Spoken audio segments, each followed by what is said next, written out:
Welcome everyone to NRE the Wrestleverse Podcast. I'm your host Eric Brown. Let's talk about, oh god, there was so much that happened on Monday alone that I am honestly amazed that we got this far.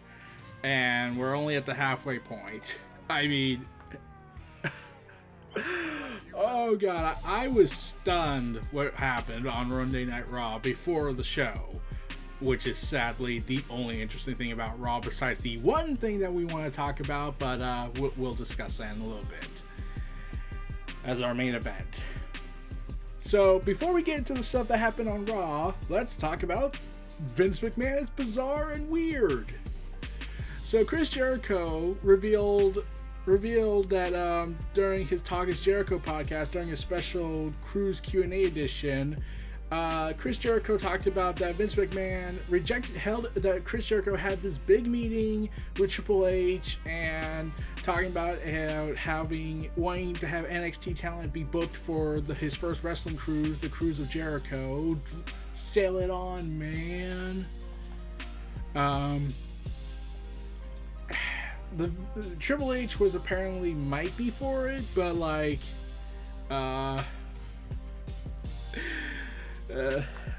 but Vince McMahon decided to nix the whole idea, and that was not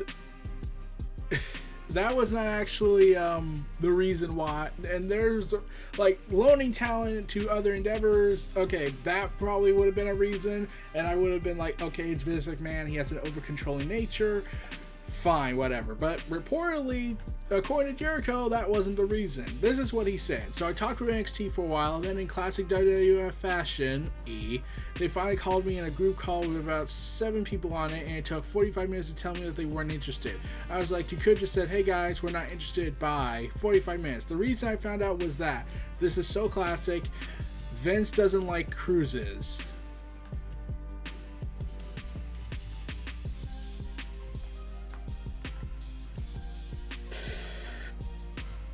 Oh god. Oh god. Wait, did Vince have his own cruise for WWE back in the day? Oh wait, that explains everything.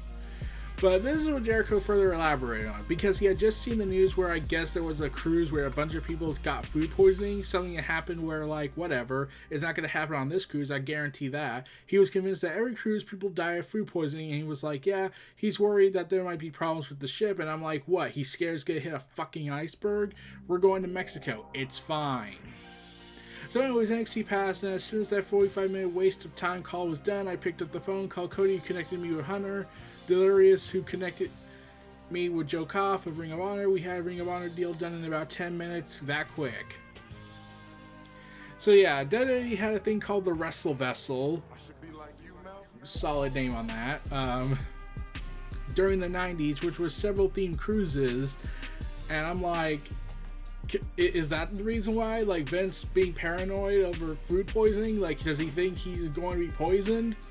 Or, like, he doesn't have a lot of people liking him nowadays, but still, I don't think they'll plot his death or anything. This isn't like when territories were threatened and their old school mentality was, we should get someone to get after this sumbitch. He's broken promises, damn it. Promises are the most secret thing in wrestling. Until it won't be decades later, then we'll be screwed. So, yeah, Vince doesn't like cruises. You know, if you had just said you don't want to loan out contracted talent for outside endeavors unless you're going to do a show, okay, fine. That would have been alright. Annoying, but it would have been alright. This is something we would have expected. Like, it was a good effort on Jericho's part, but it was never going to be. Saying, I don't like cruises, damn it, because I had a failed business endeavor in the 90s, damn it. That's the only logical conclusion I got from that. So yeah, Vince, could you just stop? Just stop, please? For God's sakes, can you please, for God freaking sake, stop? No? Asking too much of that? Okay. So, yeah. Let's talk a little bit about Raw, but, yeah. Apparently, there was an injury on Monday Night Raw there was an injury at a house show Fort Wayne, Indiana on Saturday, April 22nd, as he and Sami Zayn defended the tag titles against the Usos. Again, during the match, Owens suffered an injury during the match, though Dave Meltzer of Wrestling Observer said Owens was said to be limping after the bout and needed help backstage. Owens was still seen limping for his run-in during the main event between Cody Rhodes and Solo Sikoa. While there were fears that the injury could be serious, Meltzer noted on Wrestling Observer Radio that Owens was okay during the Sunday's house show in Toledo, Ohio. He and Sami Zayn defeated the Usos for the second night in a row before they once again helped Cody defeat Solo Sikoa. KO was limping during the Sunday's live event and is believed he'll be fine to wrestle on SmackDown. Yay! I can't wait to drop the titles because we wasted this entire year for a storyline that was going to be scrapped in favor of political agendas. Yay, we have morals. But yeah, it was reportedly scary, and like Kevin Owens getting hurt would have sucked everything. This is what we go through in wrestling. This is what the people go through in wrestling, putting their bodies on the line, and we commend them for that. But yeah, they should probably. I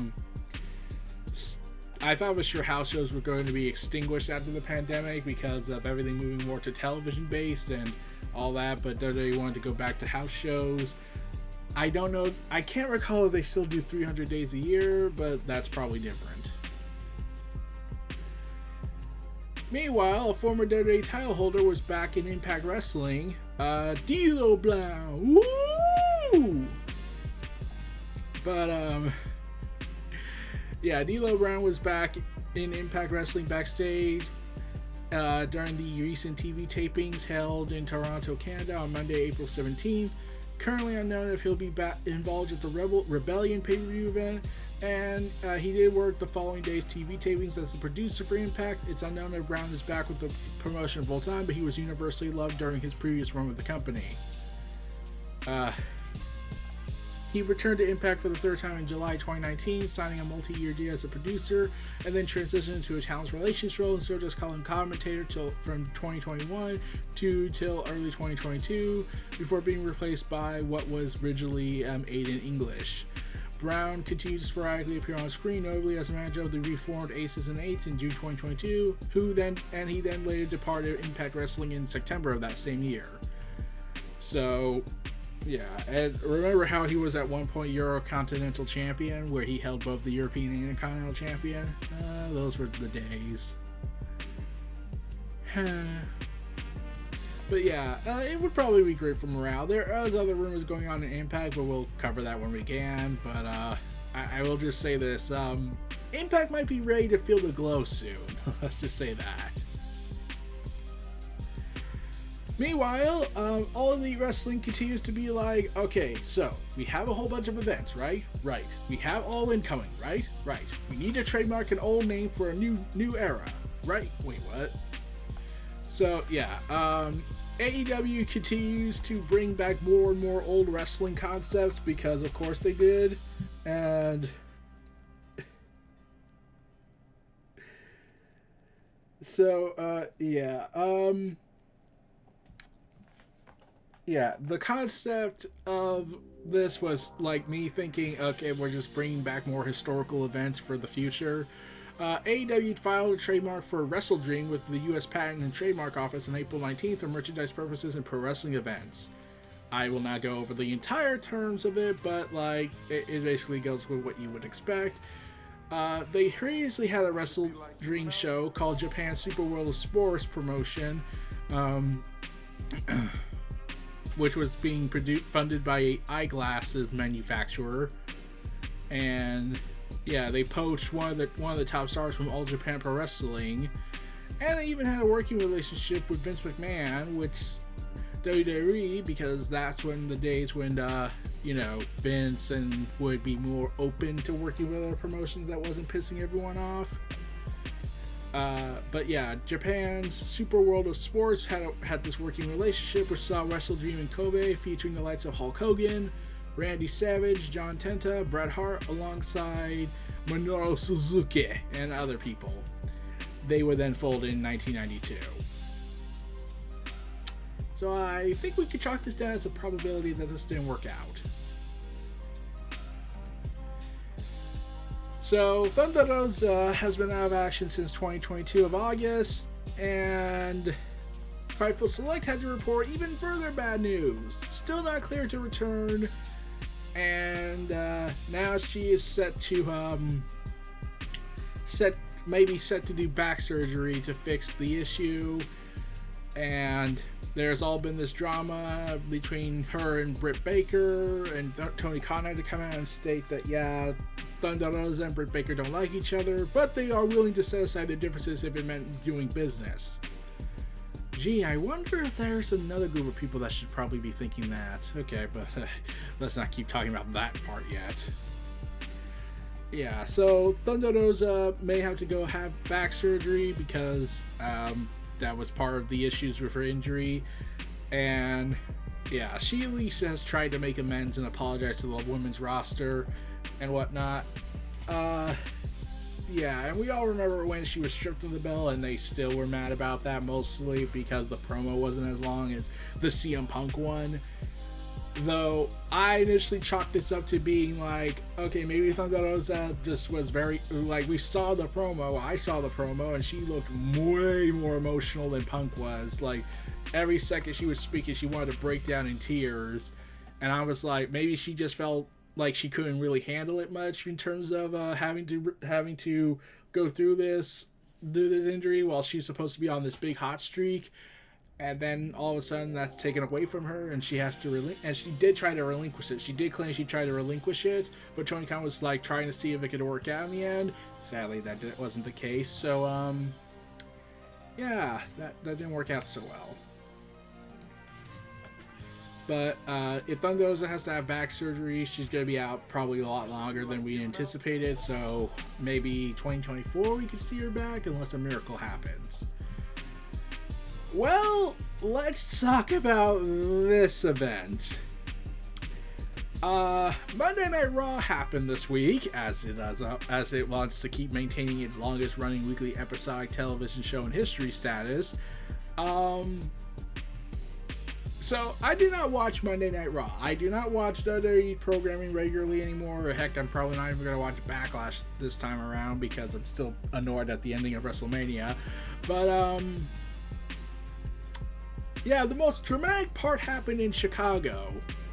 And if you know what I mean by that, you can already take a guess where this is going. So, CM Punk was backstage at WWE Raw in Chicago, according to reports from both PW Insider and Fightful Select. Punk was visiting backstage at the Allstate Arena. Several sources in WWE claim that Punk briefly talked with Paul Levesque and other talents before being asked to leave the building. He said he also spoke with The Miz, according to Fightful's report. Fightful also wrote regarding the possible reasoning. Numerous wrestlers in WWE believed that the move was a publicity stunt for a return to AEW soon. And it was Vince's call, according to PW Insider, to have Punk leave the building, and that he did so after saying his goodbyes. And he left without incident. So, we don't know the full details about that yet. But more reports followed in the subsequent day after that event. And, yeah, Fightful Select revealed further details about the interaction, revealing that Punk was looking to have a short chat with the WWE Chief Content Officer. Triple H was surprised that Punk was at the Allstate Arena, and they really spoke after shaking hands. Punk asked if he was able to hang around backstage, but Triple H said he would have to get permission first, which was not granted, and Punk was asked to leave by head of security Jim Kelly at the request of Vincent Kennedy McMahon. And many believe that Monday episode was the first time they have spoken to each other, more or less seen each other in person, since Punk walked down WWE at the 2014 Royal Rumble on the Raw after, during which he insulted Triple H over their planned WrestleMania 30 match, and the two men haven't spoken since. However, Triple H revealed in 2021 that he'd been in touch with Punk sometime in 2019 or 2020. Punk was the host of that Backstage event show, and yeah, that was being pushed out because, yeah, it was, WWE Backstage, they were going somewhere with it, and then Vince was like, no, we can't have that. because Punk's on there, and I hate them, and I hate him still.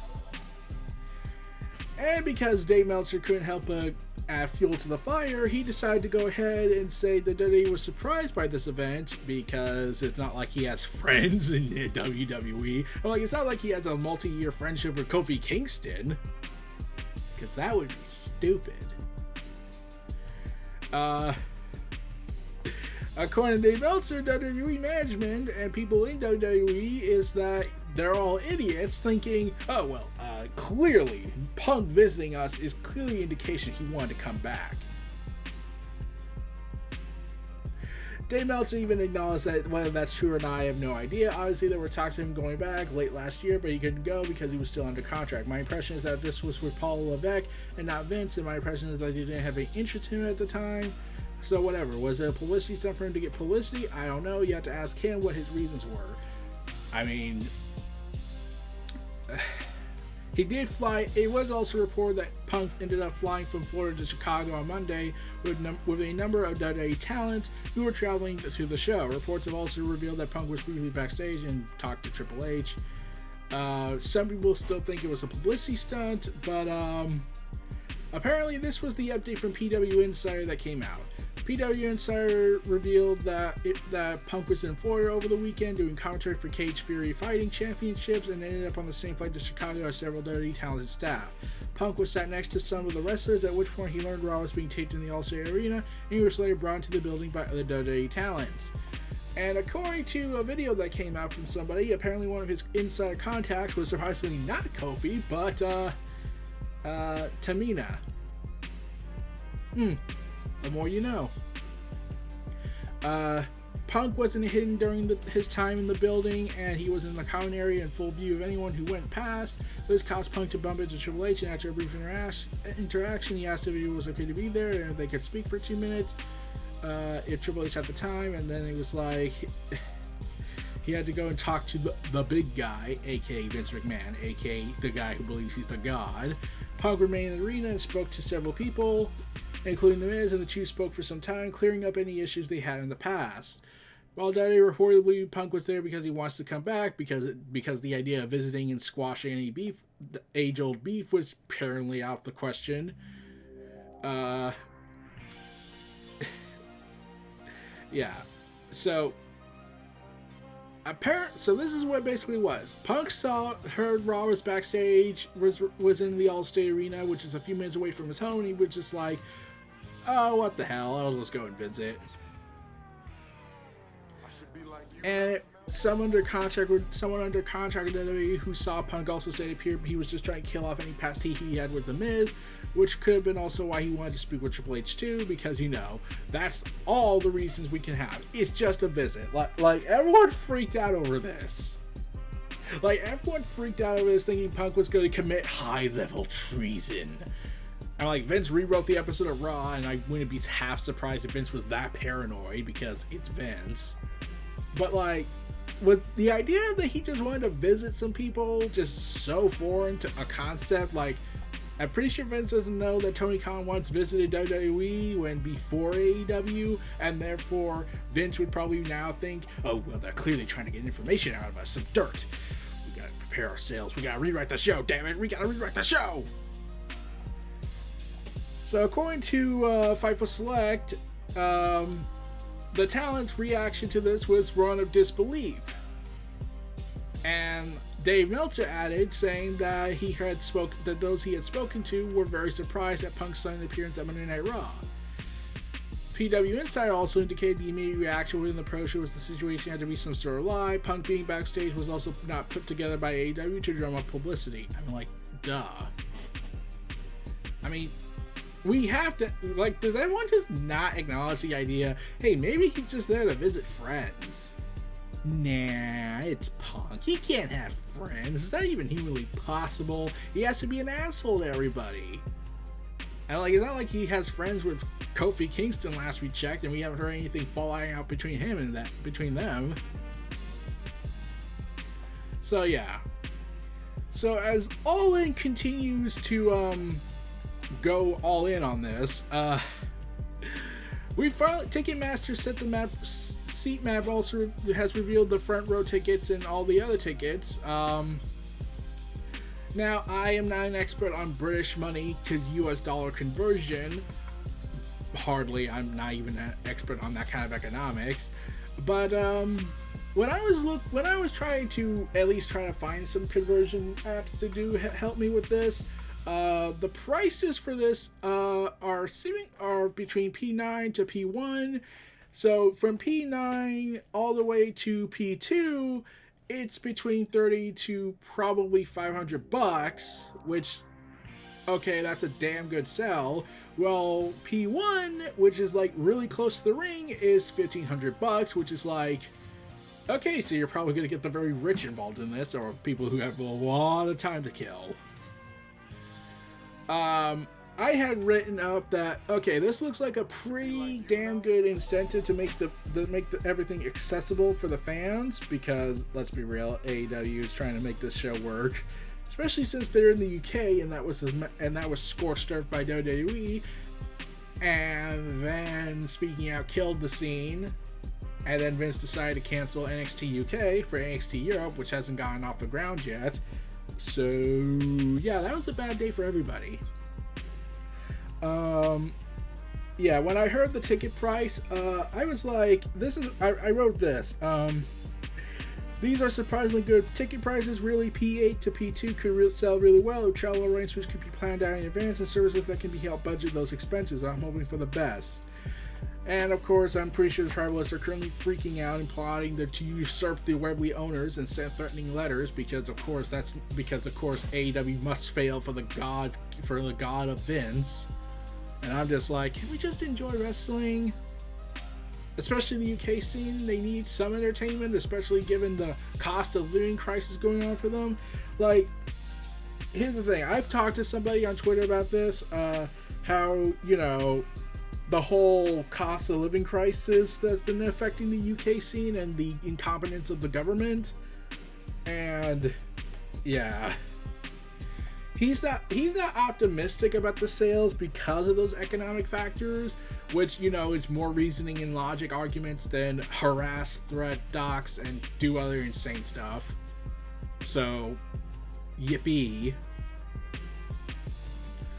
So, yeah, when I heard these ticket prices, I was like, okay, maybe they still have a chance to sell. They have a projection of 40,000, so the 50,000 thing they heard was blowing their expectations. So, yeah, and one of my buddies from the ATW crew, Lex, is trying to see if he can go there because he has connections. He has connections in the UK. God damn it. So, that happened, and remember Tessa Blanchard? Yeah, we all remember Tessa Blanchard.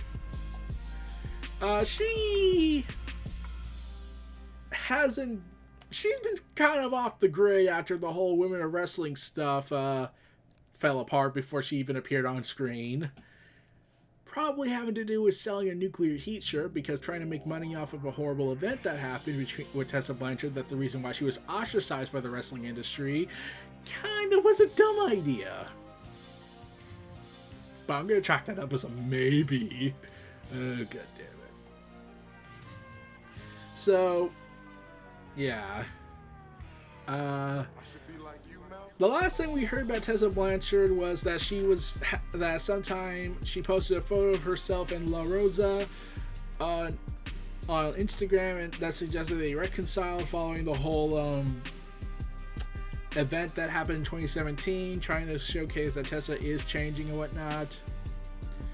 But, yeah, according to NoDQ.com, several independent sources noted that AEW have shown no interest in Tessa Blanchard due to past negative experiences a number of towns have had with the former world champion of Impact.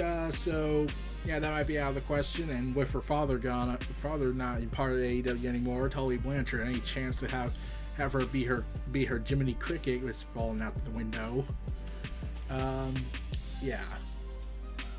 Oh, also, WWE previously showed an interest in Tessa Blanchard, but, they were like, yeah, Tessa, she's she's had an attitude problem with us backstage before as well, and I was just like, wow, when the comically evil company that is so messed up that has management so messed up in the head is saying that you have a problem and you have an attitude that we can't even deal with, it's time to really rethink your life.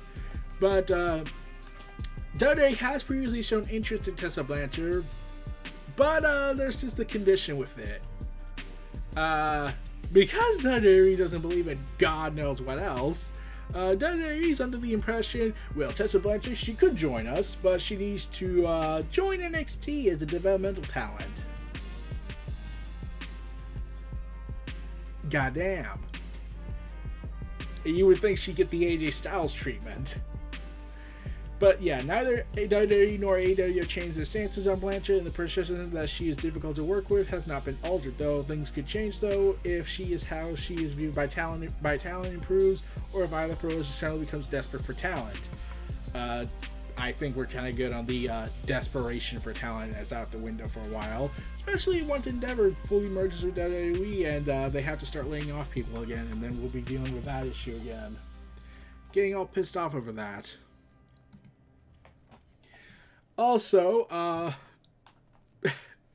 Wardlow decided to go ahead and revealed, decided to add the fuel to the Goldberg speculation fire that, in revealing, speaking with What Culture at WrestleCon, Wardlow revealed that he and Goldberg had agreed to face each other if the opportunity arises, saying, Goldberg did walk through just a minute ago and we exchanged words. I don't know what's happening behind the scenes, but we both mutually agreed that if the opportunity comes, we would love to see who is really next.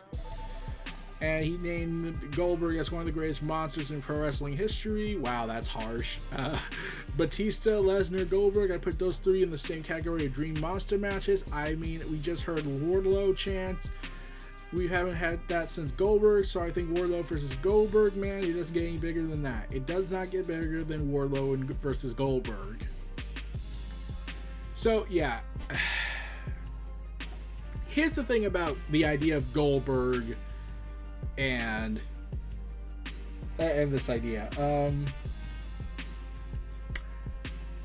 I want Goldberg, if Goldberg comes in to AEW, probably a long shot considering how much money he got from Saudi Arabia shows alone,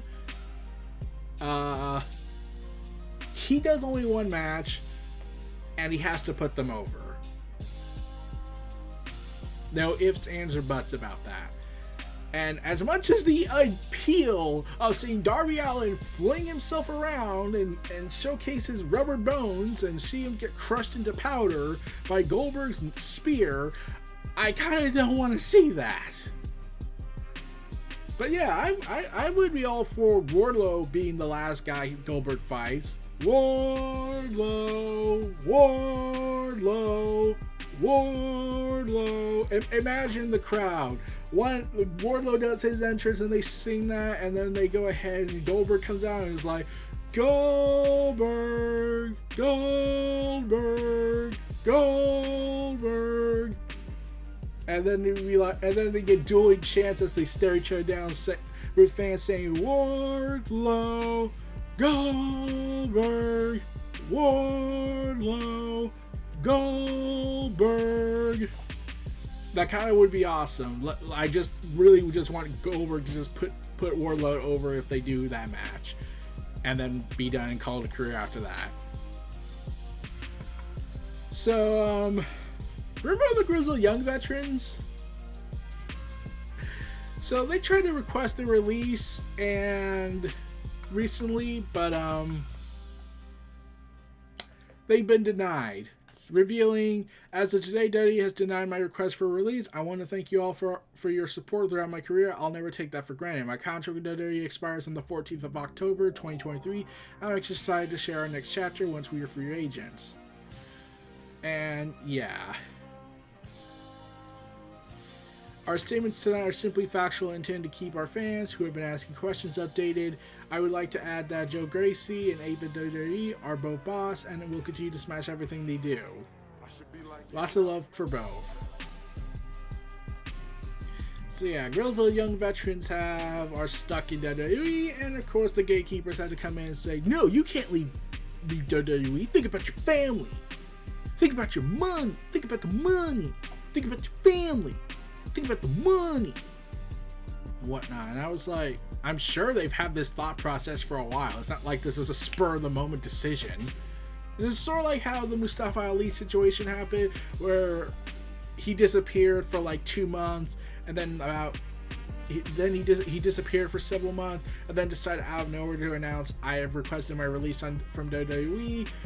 That was several months after he disappeared, so one can argue he probably thought this through with his family for 3 months, 2 to 3 months, and tried to get out of it. So, yeah.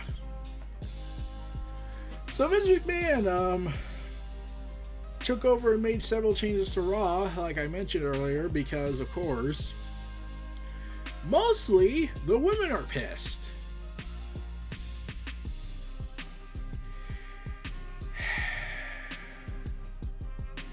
So yeah, according to PW Insider Elite, the WWE Executive Chairman made major changes to the show.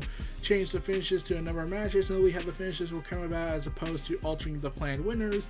The 77-year-old also added Street Profits and Cedric Alexander and Shelton Benjamin on Raw, even though we're scrapping the idea of having the Hurt Business reunite because, of course, several segments involving female talent ended up being cut from the show, including a segment involving Candice LeRae and Piper Niven.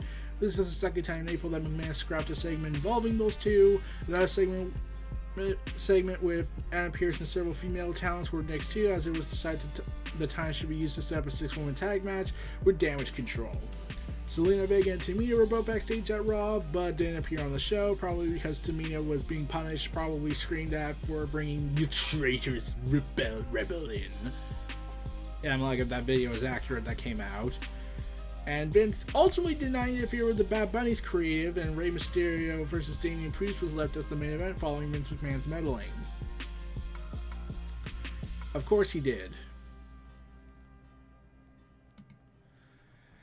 So, the biggest highlight on Raw that was talked about was the reveal of the new World Heavyweight Championship. Oh yes, the World Heavyweight Championship was unveiled for the world. And Paul Levesque said there needs to be a fighting champion on both brands. And the belt will be assigned to the opposite brand of wherever Roman Reigns goes in the upcoming draft. Ha. God damn it. So, let me talk about the design first before I talk about the continuity and politicking stuff.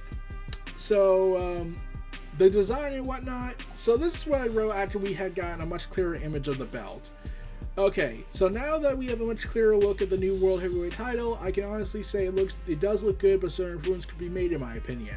The most glaring thing I have had with it was the Lions having the diamond studs over their eyes. They look like they're in pain, in all honesty. The big W in the center for marketing purposes is annoying, but this is WWE, so I saw that coming. Honestly, it looks like they simply took the big gold belt and melded the centerpiece with some glue and tape.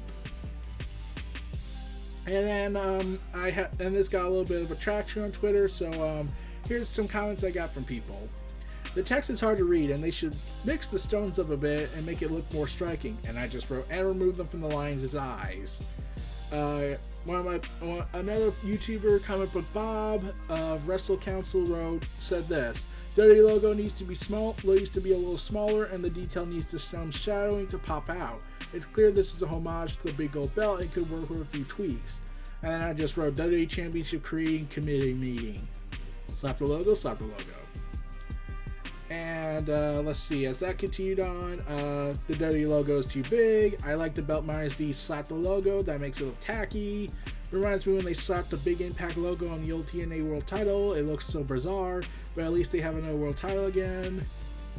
And then someone commented about my comment about the eyes, and they say, oh my gosh, they do. And then I wrote back saying, frozen in eternal agony.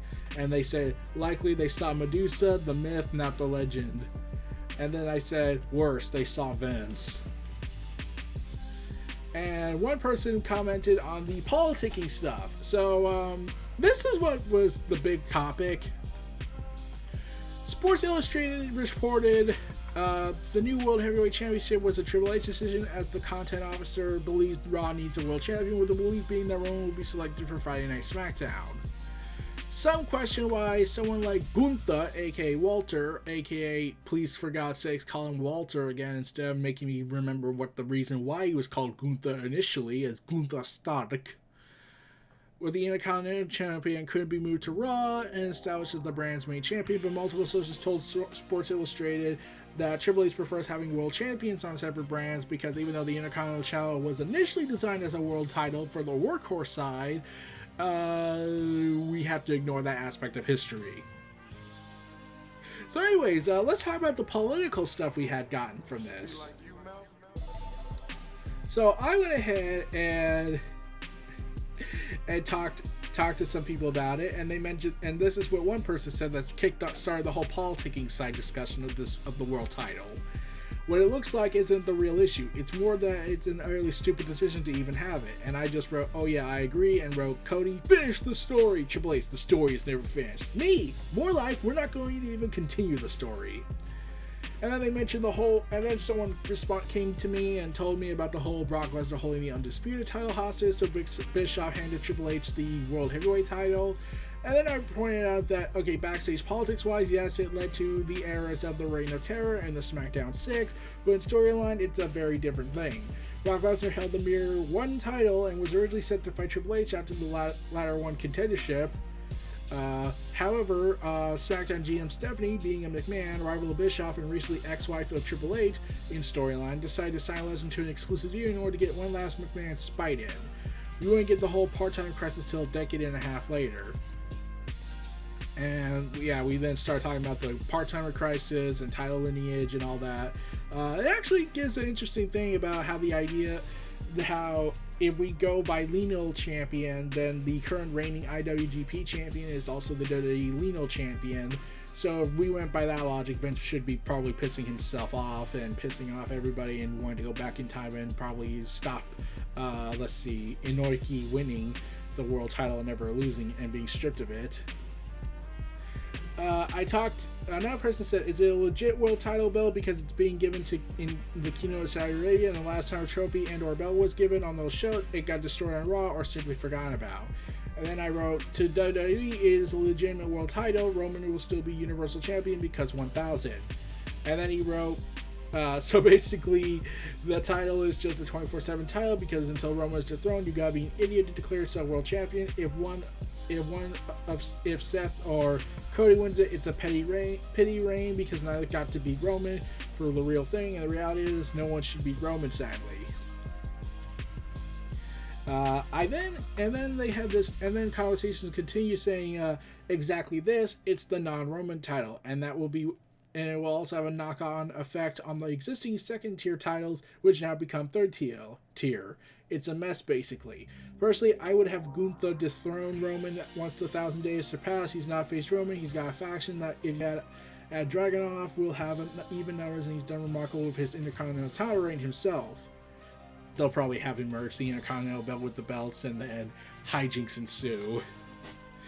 I just decided to write this. I call it the Deus Ex Machina World Championship. Triple H and several seemingly were bearing the stranglehold Roman has over the titles, which is pretty much the equivalent of the whole "look what you made me do" meme, where I'm pointing out that they could easily fix this, but they refuse to because logic. And he wrote back, and I wrote back, it's more Triple H's fault that it's in Vince's absence than it is in Vince's absence. He didn't build anyone up enough to beat Roman. Steph had some good to great matches in that time, and he's still over and still wasn't deemed worthy enough to face Roman during that period. Logan Paul got a shot instead. LOL. Oh, I agree on that part. That's a crime. And then I brought up Seth did have a match with Roman and NoDQ and left unresolved, which is during the Vince reign. Drew almost became the one, but they opted not to. Cody Rhodes was their last shot, in my opinion, because it would take another few years to build up to be a threat to God Mode Reigns. Also, this new world title is actually a follow-up to a report after the Rumble that said had The Rock been available for Mania, they were going to introduce a bronze world title for either Seth, Cody, or Drew. Yeah, this was reported a little bit after the Rumble, where it was going to reveal where Triple H was considering bringing in a new world title. Had The Rock been the one to win the Rumble and fight Roman, they were just going to say, we'll just give them a bronze world title. I'm sure that's not going to piss anyone off, right? Right? Yeah, WWE does not get this, do they? And I had this conversation, and then then as this continued, someone else responded saying it's a stupid decision only if, one, the two belts for Roman are not unified and WWE ends up with 3 world champions. Cody wins this as a consolation prize instead of defeating Roman. Is there any reason to believe that any of these will be true? And they wrote back saying they are reducing the importance of what Roman has. They are making the new title feel pathetic, and I can guarantee Cody will win it. It's Vincing again. And then I wrote once more because to make fun of WWE, I wrote this. Okay, smart guy, how would you solve the problem getting the title WWE title off of Roman and yet maintaining a soon-to-be 1,000-day reign as Universal Champion? And I just said, and I would say this. 2 out of 3 falls match for the both titles. Cody are saying take the WWE title while Roman retains the Universal title. There. I solved the problem. I solved the problem, everyone. We can fix this. We just have to go and borrow something from WrestleMania 2000, which I must remind everyone, Triple H was at that fucking event. He was the main event. So he should know that that is an obvious solution. Saying, we don't have a solution, even though there's a solution right in front of you. You were there over 23 years ago. You could solve this right now, but you refuse because, stupid. We're all filled with stupid idiots running the WWE. Oh my god, how the hell will we ever survive this? So as you can tell, that just me offering the obvious painful solution and that would have solved this whole mess, I was annoyed that WWE just didn't go with it. So, yeah. Look where we are now. Meanwhile, and last but not least on this, Latino World Order is doing pretty damn well, but that's a different matter altogether. They've been selling pretty well in the merchandise scene since coming back onto the scene with Santos Escobar, so naturally they're going to have Roman beat them all up eventually and screw everyone over. Because Roman must be the most powerful force in WWE. So yeah, those have been my, this is the 3rd episode of NRE Wrestlverse Podcast. I hope you all had a good one. I look forward to seeing you all again, and oh god, it is just so funny, isn't it, at this point, with WWE and their issues with people and logical solutions. Oh man. We'll have to see what happens next down the road, but we'll see when we get there. This is your host, Eric Brown of NRE, the Wrestleverse, New Reality Entertainment, host of NRE Wrestlverse Podcast. Feel free to like, comment, subscribe, check out my content in the description below. Go on YouTube, follow me on Twitter, NRE Reality ENT, and stay tuned for more. I'll see you all again next time. Take care, and I'll see you all soon. Peace.